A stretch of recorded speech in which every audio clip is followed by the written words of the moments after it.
สบายดีมื้อนี้จะมาแนะนำร้านสินไม้ลาว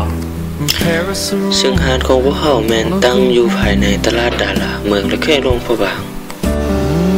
ทางไปตลาดดาราแม่นติดกับสี่แยกถนนกิจสถานทิศตะวันออกติดกับห้านขายคำทิศเหนือติดกับห้องการวัฒนธรรมและทิศใต้ติดกับโรงแรมอามันตะกะเข้าไปเบิ่งข้างในกันเลย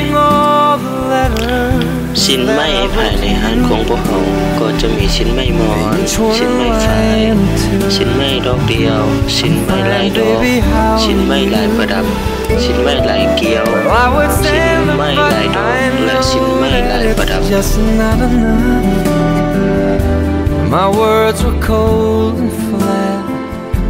and you deserve more than that.